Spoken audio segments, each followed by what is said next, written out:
Welcome to Narc Abuse No More, where we're here to help educate you about narcissistic abuse because your feelings do matter.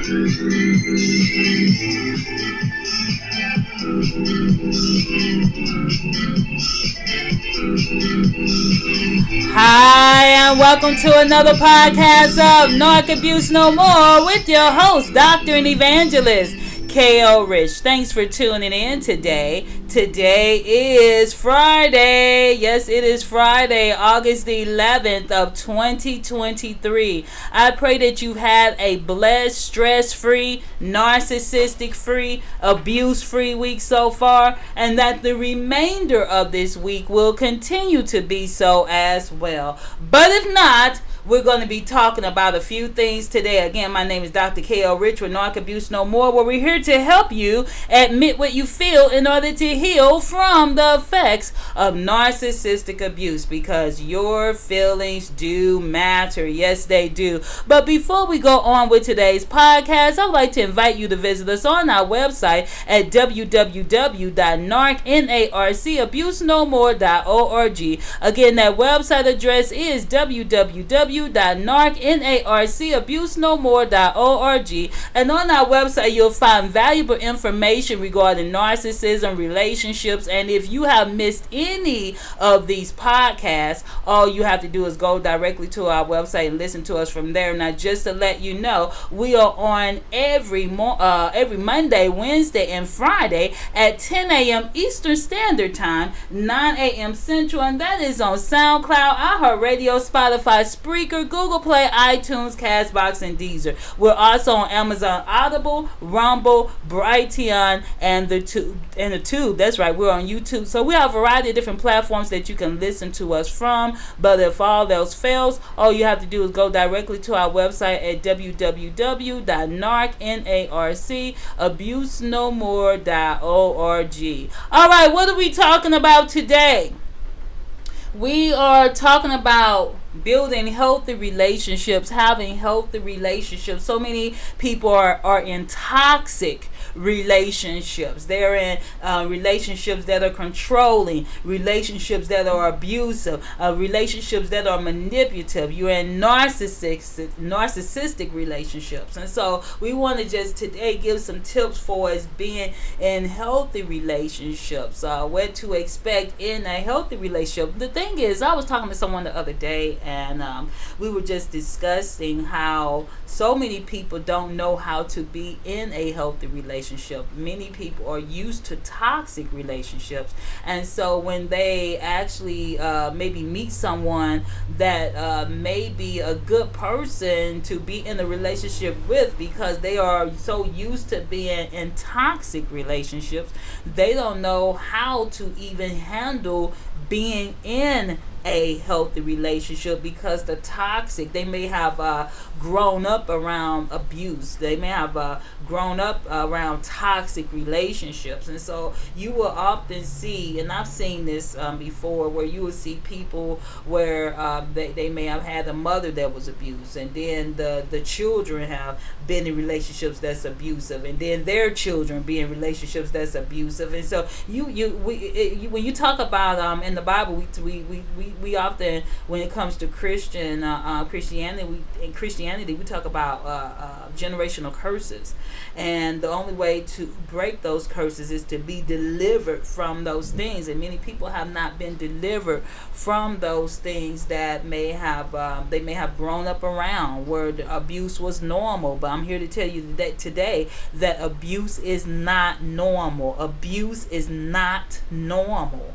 So therefore, we want to develop healthy relationships. You may have been in an abusive relationship or seen it and been around it and think that love has to hurt. Well, guess what? Love does not hurt. Not true love. Love does not try to hurt. And if someone loves you, does hurt you, that person, if they truly love you, will try to correct that wrong, correct that hurt that they did to you. So we're going to talk today about some tips for us healthy relationships. And one thing, if you have been in a toxic one, You do not want to go back into another unhealthy relationship, because that's often the case where when you have not been I'm going to say been delivered yourself, you will wind up going into another abusive relationship because you have not been delivered from the spirit of abuse. This is not to say that you have been abusive to someone,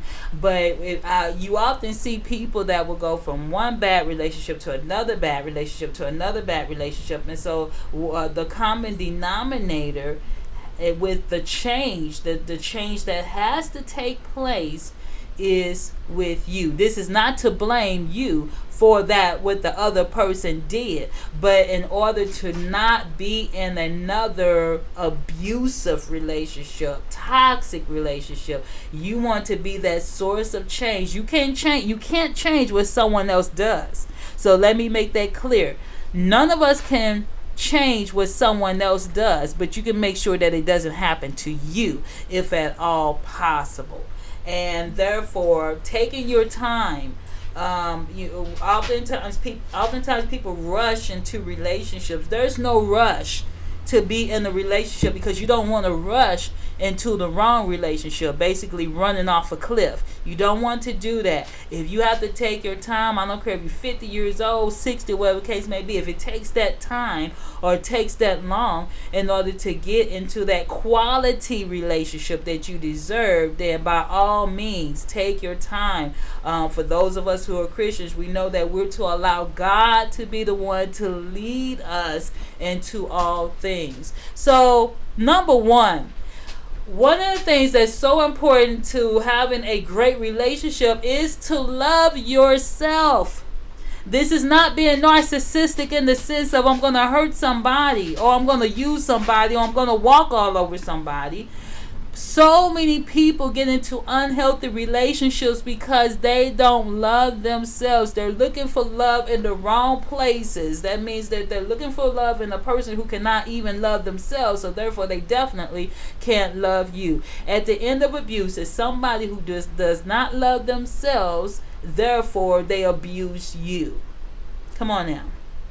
The Bible says, husbands, love your wives as Christ loved the church, who would actually abuse their own body. This is what the Bible tells us. All right. So you have people that do abuse their own body. Therefore, they don't have a problem with abusing someone else. Okay, when you talk about drugs, when you talk about alcohol, when you talk about unhealthy habits, whether it's pornography or things of that nature, many people have unhealthy habits. Therefore, they're not loving themselves, so it's easier for them to abuse someone else and mistake it for love, and it's not. Abuse under no circumstance is love. So you have to begin by loving yourself, being comfortable with who you are, setting boundaries for yourself, knowing that, hey, you know what, there's just certain things that I'm not going to accept. You know, I've told you all on this podcast, and for those who have been listening to me for years, and I'm going to say again, one thing I would not do if I was in a relationship, I would not take anyone cheating on me or abusing me. If you're not laying hands to pray on me, your hands better not touch me. Okay?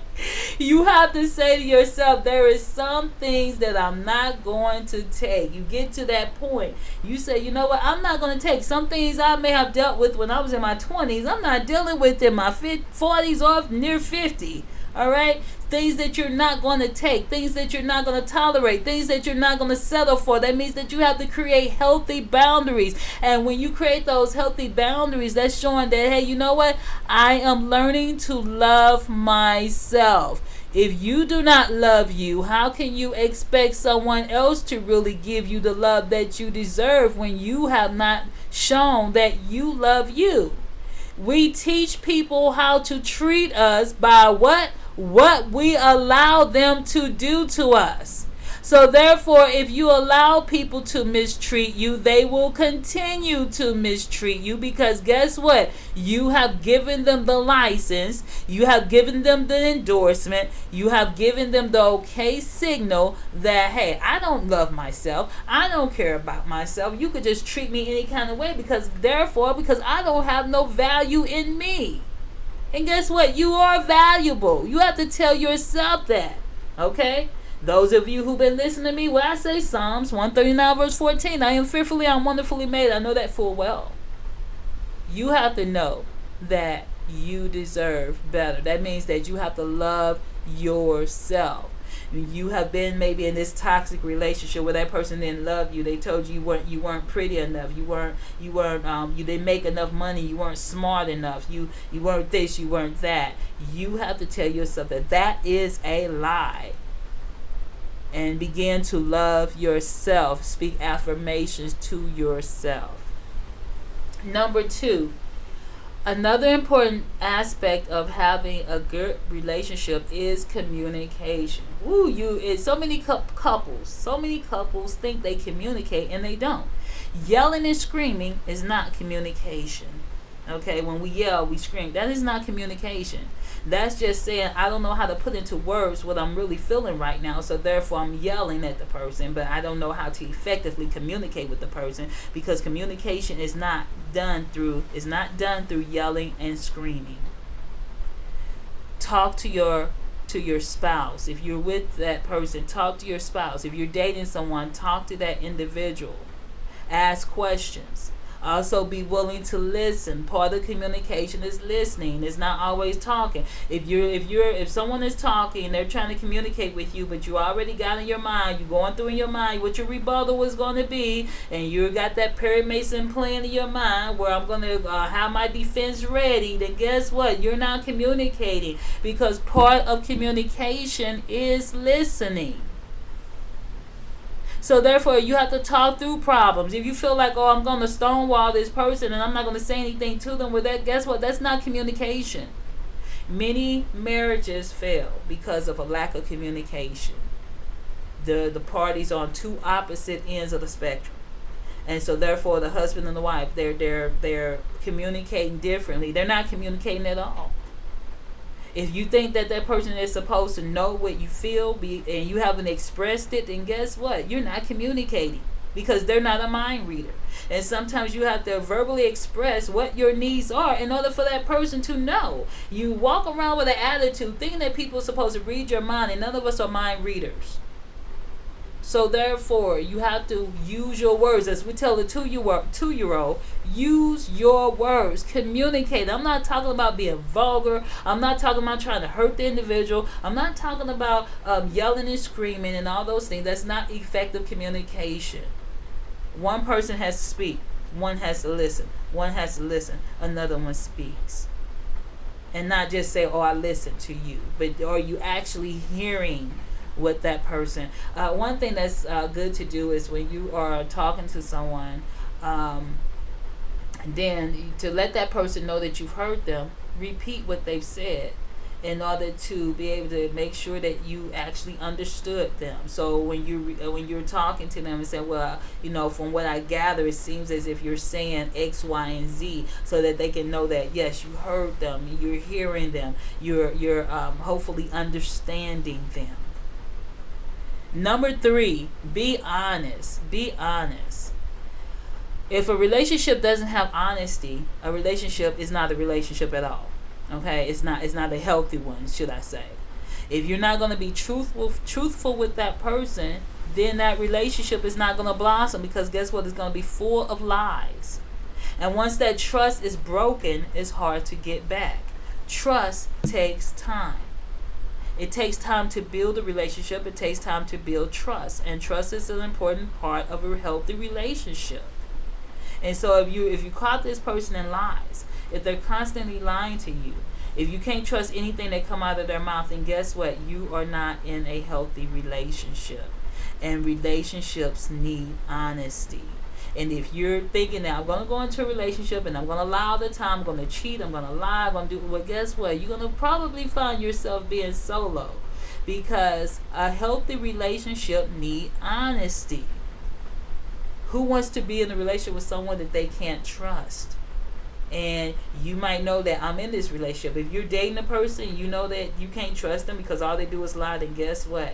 They're going to be lying throughout that marriage if you continue forward with that relationship. Be honest. Be true. Be real. You might say, well, it might hurt the person's feelings.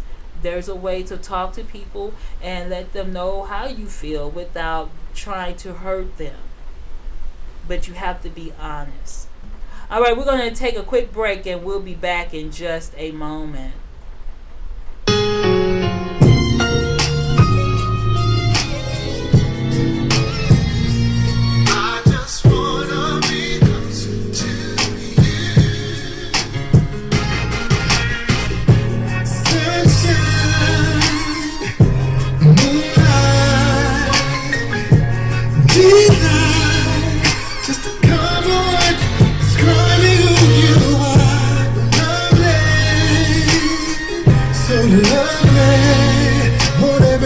To know why I'm in love with you.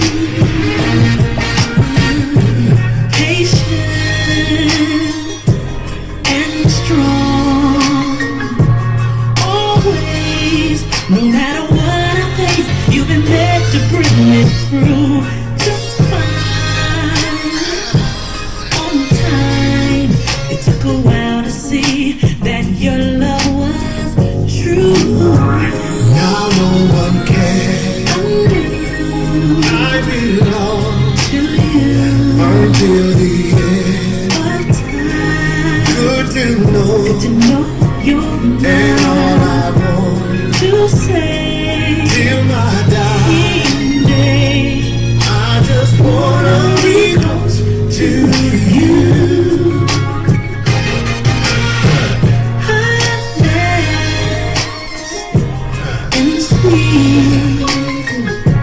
Heaven is where I wanna be, where I am when I'm with you.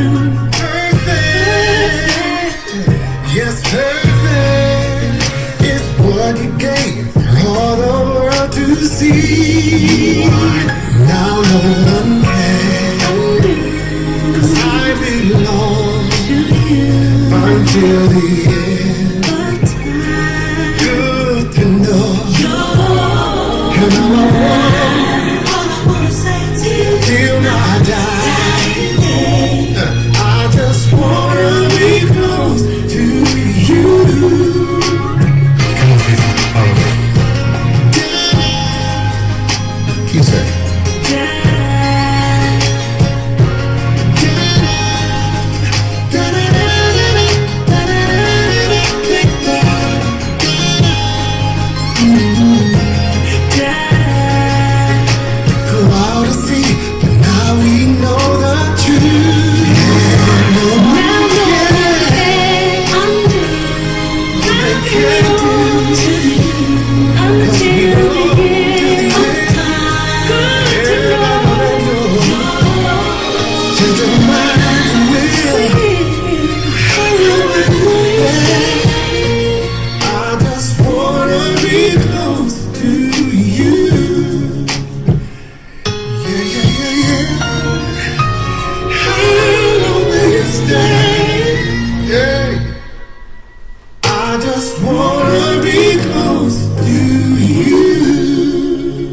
Close to You, and that is by BB and CC Whining. All right. So we're still talking about tips for a healthy relationship. Another thing, number where we're at 1, 2, 3, 4. Give each other some space. Sometimes you need space. There's a saying that absence make the heart grow fonder. Now, I'm not telling you if you married that you need to go 2 or 3 days and be no. Understand what I'm saying? But sometimes, whether it's the having a hobby, hanging, if you have some female friends, just every now and then getting a break and going and having a dinner date with your girls, him with his boys going to play basketball or whatever. Sometimes you need that space. Sometimes you just need space to be alone, to read a book or whatever the case may be. Everyone needs some alone time, and that's okay. Even if you're married, you might say, I'm going in the bathtub, I'm just gonna soak, I just want to have some peace, cut on some music or whatever the case may be, and just have some moment alone. Especially for us who are Christians, We need that moment, that time alone with God. So even if you're married, you still need time alone with the Lord, together as a couple, and then individually, because even when you get married, you still are an individual with God. You're one with your husband or your wife together as a couple, but then you also have that individual relationship with God. So that means your quality time separate from one another. Number five, agree to disagree. You're not going to always agree in a relationship. So there's going to be times when you all might have to just agree to disagree. You won't see eye to eye on everything, because sometimes you're going to have a different point of view. You might have a different opinion. And does that mean that because you get married that you won't have a sense of self, your own identity? No, it doesn't. But the two becomes one.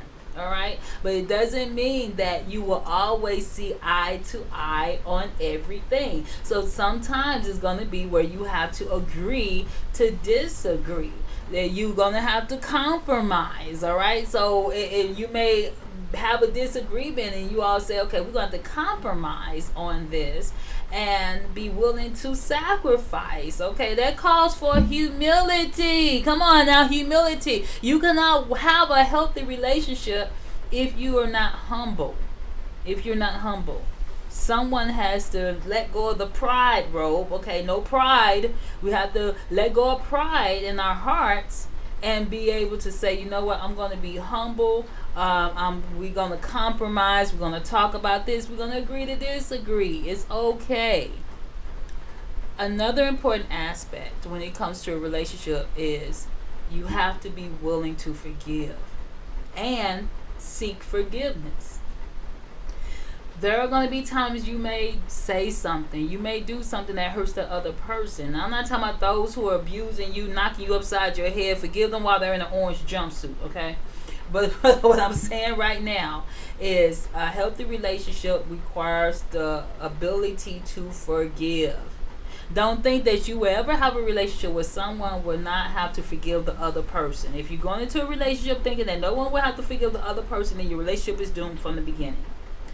You have to be willing to forgive and ask for forgiveness, because everyone is going to make mistakes. Now, when it comes to cheating, I'm not talking about that's a mistake. You willingly went out and did that, okay? But even in the Bible, you know, for those, if a person has done that and you decide to stay with that person, and the Bible talks about that.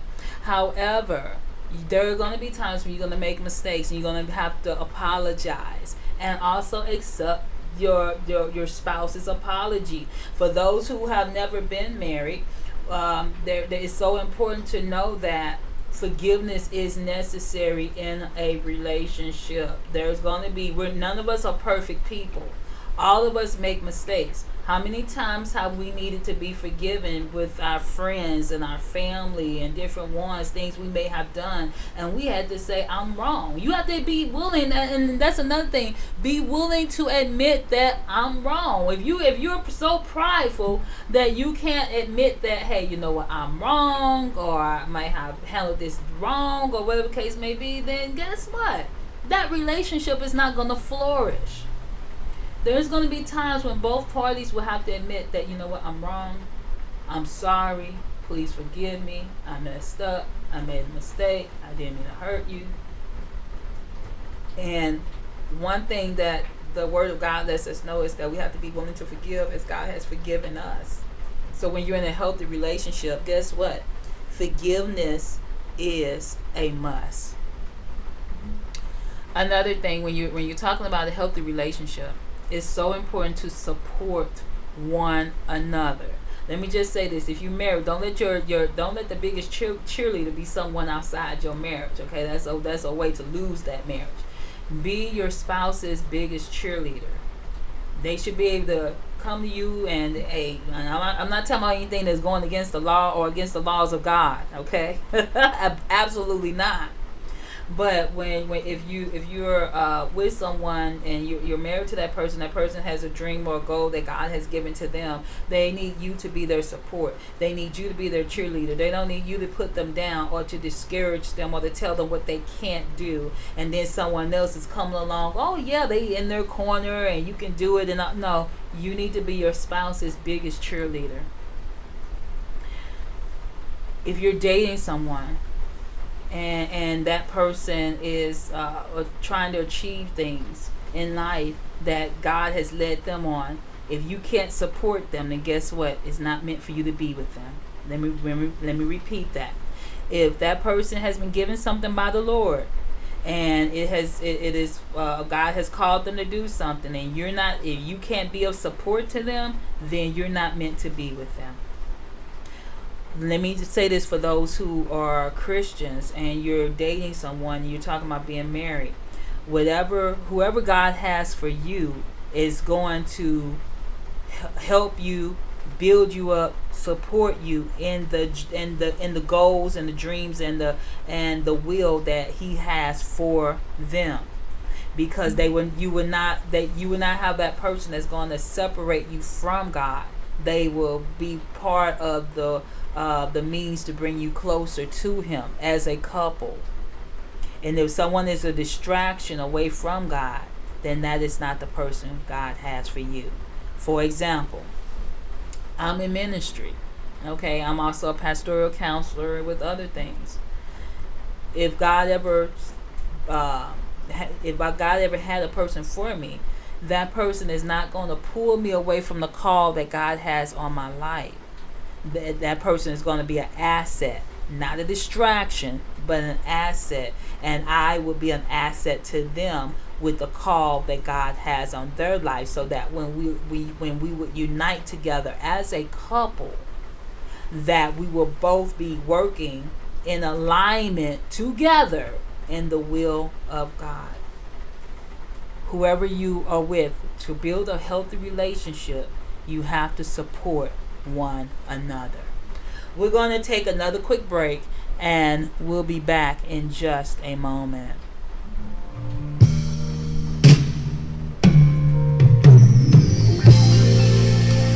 The closer I get to you, the more you make me see. God's given us such a love, and it has captured me.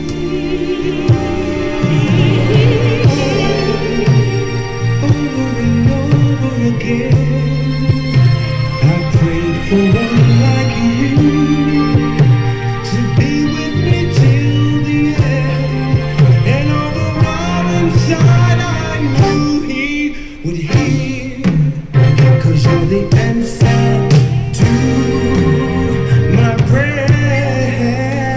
I'm thanking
One, two, thank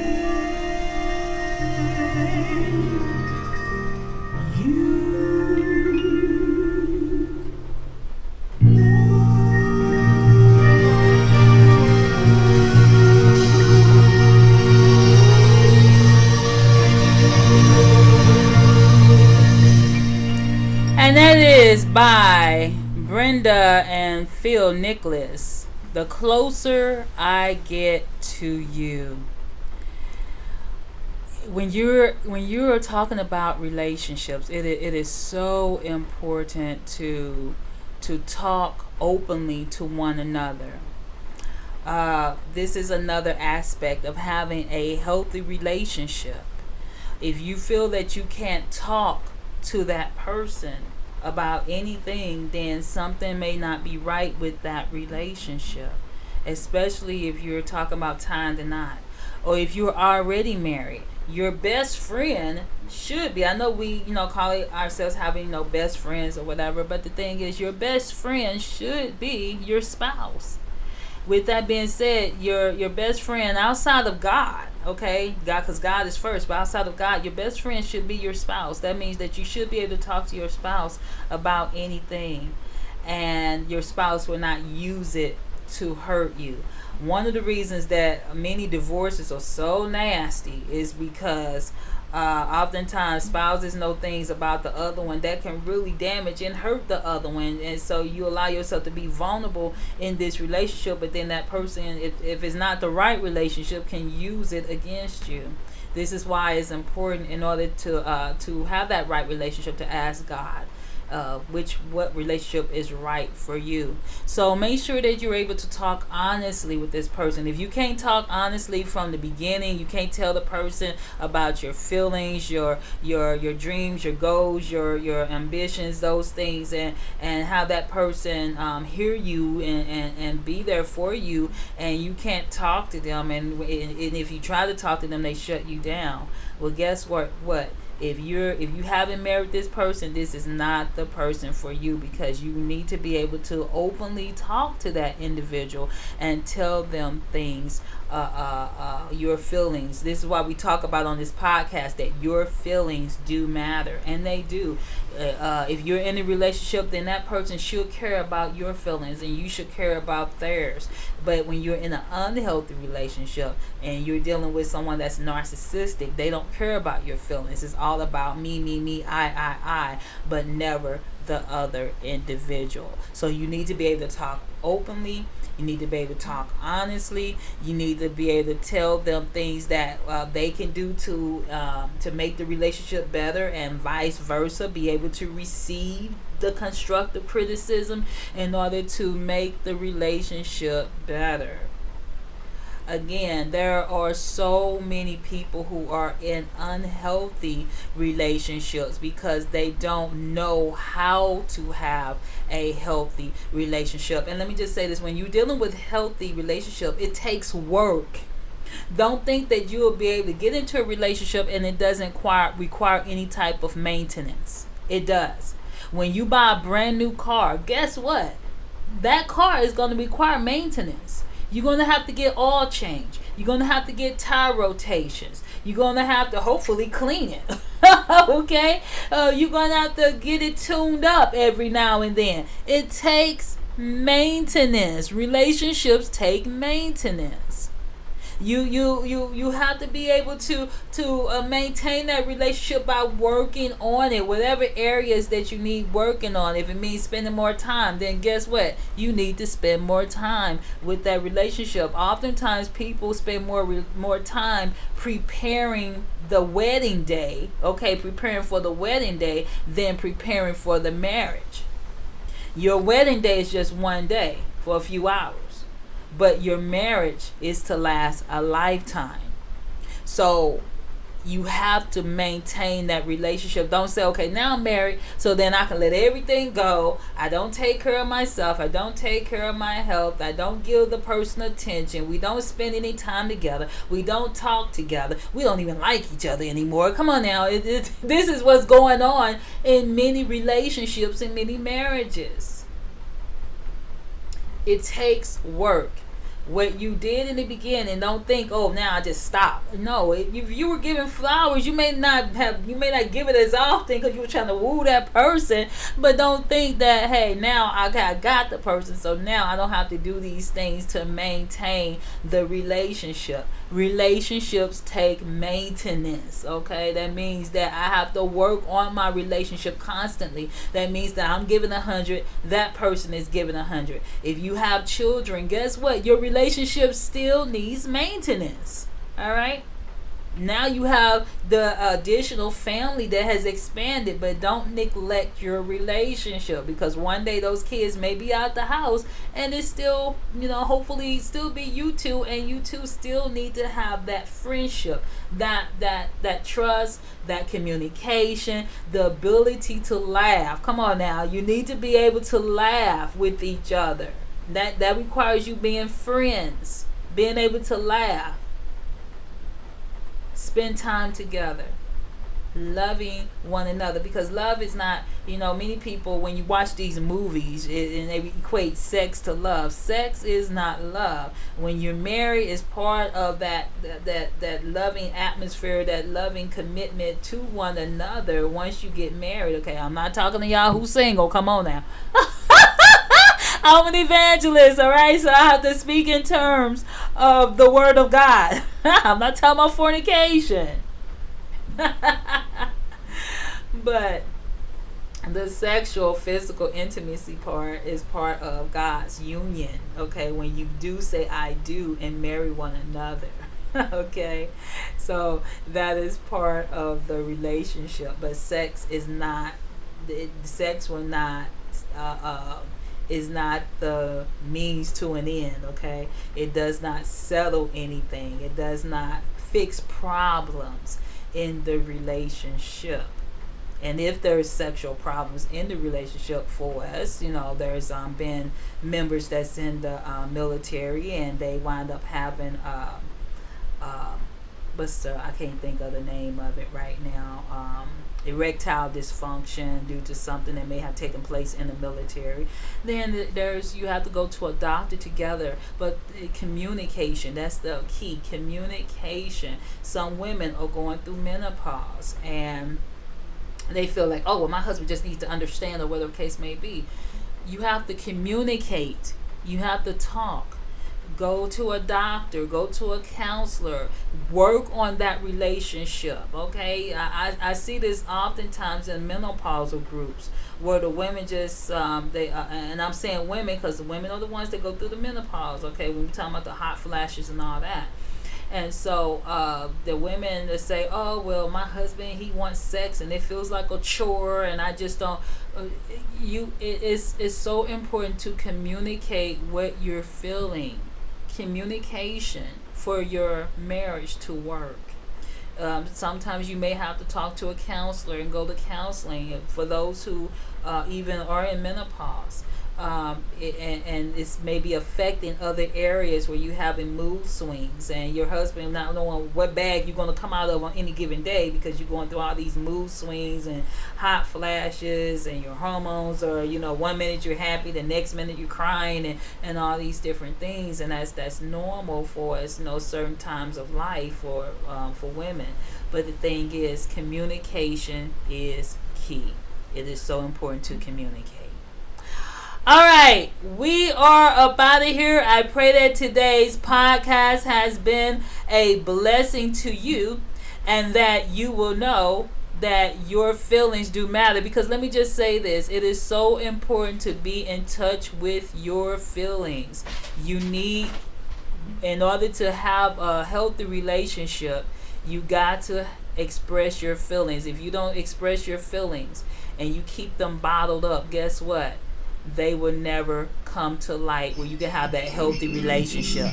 This is Dr. K.O. Rich with Narc Abuse No More, helping you to admit what you feel in order to heal from the effects of narcissistic abuse.